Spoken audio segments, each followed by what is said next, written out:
Zee Marathi, चर्चा ही होणारच.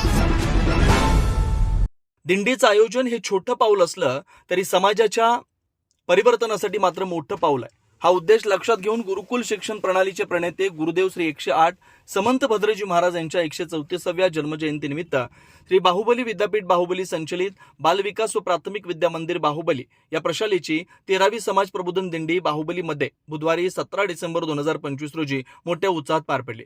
कार्यक्रमाची सुरुवात मंगलाचरण व स्वागत गीतानं झाली. गुरुदेव समंत भद्र महाराज यांच्या प्रतिमेचं पूजन करून कार्यक्रमात सकारात्मक ऊर्जा प्राप्त झाली. कार्यक्रमाच्या स्वागत व प्रास्ताविकात प्रशालेच्या मुख्याध्यापिका सौ सुनीता पाटील यांनी कार्यक्रमाची पार्श्वभूमी व उद्देश सांगितला.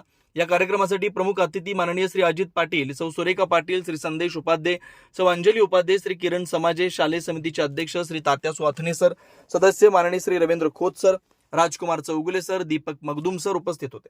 या समाज प्रबोधन दिंडीचं उद्घाटन माननीय बाब्र श्रीधर मगदूम अण्णा यांच्या शुभ हस्ते करण्यात आलं. तर सत्य आणि प्रगतीच्या मार्गावर चालण्यासाठी दिंडीचं हिरवे निशाण दाखवून श्री संदेश उपाध्ये यांनी दिंडीची सुरुवात केली. या समाज प्रबोधन दिंडीमध्ये गुरुदेव समंत भद्र महाराजांचा भव्य चित्ररथ सर्वांचं लक्ष वेधून घेत होता.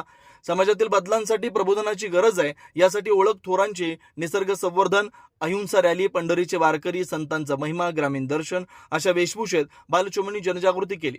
या संपूर्ण दिंडीत शाहिरांनी आपल्या दमदार आवाजात लोकांचं प्रबोधन केलं. माणुसकी चोरीला गेली या विषयावर विद्यार्थ्यांनी ठिकठिकाणी पथनाट्य सादर केलं. इयत्ता 4थीच्या विद्यार्थ्यांचं झांज पथक व लेझिम पथकाचं प्रात्यक्षिकी नेत्रदीपक होतं. या दिंडीमध्ये विद्यार्थ्यांबरोबर पालकांनी शिस्त दाखवली. बाहुबलीमधील पालकांनी ठिकठिकाणी विद्यार्थ्यांसाठी पाणी व खाऊची सोय करून मोलाचं सहकार्य केलं. परिसर स्वच्छता, सुशोभीकरण, नाश्ता व दुधाची उत्तम सोय करून दिंडीची सांगता संस्मरणी केली. या कार्यक्रमाचा आभार सौ अनिता कागवाडे यांनी मानले, तर सूत्रसंचालन सौ पनाली पाटील यांनी केले. कुंभोज प्रतिनिधी विनोद शिंगे.